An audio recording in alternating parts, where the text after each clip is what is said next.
years, but I told him, I was like, man, I've written so many songs for you, it's time for you to hop on one with me. So thankfully he did, but yeah, it's been super fun to kind of watch it do its thing at radio, and I'm very thankful to have a single at country radio. It's crazy. We were wondering how that kind of worked, like, since you've written so many for Jason, were you just like, man, you owe me one at this point, or? Pretty much, yeah, pretty much. So quick story, the first time we heard your music, we were actually at an ACM breakfast. And they're like, hey, we've got a new artist, his name's John Morgan, he's gonna come up. And you belted it out at breakfast. We were like shoving waffles in our mouth, and we're like, whoa. Yeah. Do you remember the first time you heard your song on the radio, like where you were and how you felt? I think the first time I heard Friends like that was, I think it was on 65 in Nashville. I was driving home, and it's kind of I think it was late. It was like 8 or 9 o'clock, and I was just kind of casually had the radio down low. I was on the phone, and I can't remember who I was talking to, but I was like, hey, I gotta go. I heard it, heard the intro start, and I was like, I gotta go. But it was cool, man. I mean, that's something you dream about, you know, for a long time, at least for me. And you're like, oh, you're hearing your song on the radio, yeah, whatever. And then it actually happens, and you're like, wow, that was pretty cool. You mentioned Jason Aldean, and I saw on your website you had kind of an interesting story about how you got connected with him, and it's something you do with an Uber driver? Yeah, pretty lengthy story, but I'll give you the short version. I always say I'm going to give the short version, I end up giving the long version, so bear with me. No, so I started making trips to Nashville, I think in 2019, early 2020, and I was just kind of visiting town. I had a buddy who is now my drummer. He's been one of my best friends forever from North Carolina, and he moved to Nashville about a year before I did. And so I would just go to Nashville and crash on his couch for a couple weeks until I needed to go home and make enough money to come do it again. And so did that for a while, and one of the first times I went down to visit, he was like, man, I got to show you around downtown. Like, we got to go see the city. I'd never seen anything downtown. And so we called an Uber. We're going to go to dinner somewhere, and we get in the car, and really cool guy picked us up, and he was just chatting with us, and just kind of casually was like, yeah, I'm a songwriter. I've been here 20 years. You know, I kind of do this on the side just to network and, you know, meet new people and whatever. And as y'all know, it was kind of a weird time anyway during all that. I don't know if it was weird up here, but yeah. It was definitely weird in Nashville for a minute. Anyway, he was a super cool guy, and, you know, I took it with a grain of salt. I was like, oh, that's cool, you know.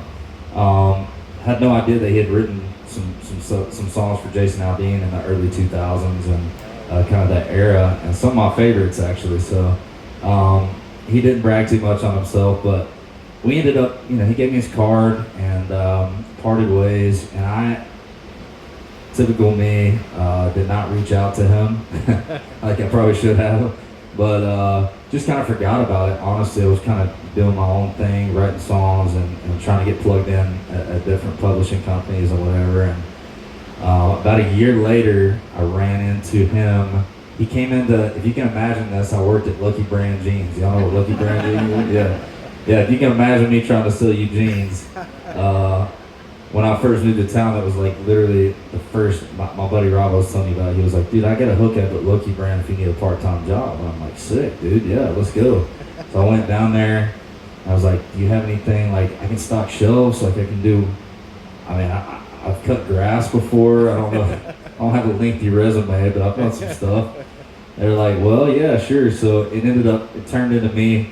They got shorthanded, and they put me out on the floor for a little while, and ran into this guy, and I was like, man, I know this guy from somewhere. And long story short, he ended up being the Uber driver from a year earlier that I had gotten a ride with. And so we kind of hit it off again, and he was like, man, what are you doing? And I just kind of told him, I was like, you know, I'm writing and making some pretty terrible sounding demos in my bedroom, and was just kind of grinding, you know, working and trying to survive in Nashville. And he was like, man, I'd love to write sometime. And so we ended up getting a few writes in and started a few ideas.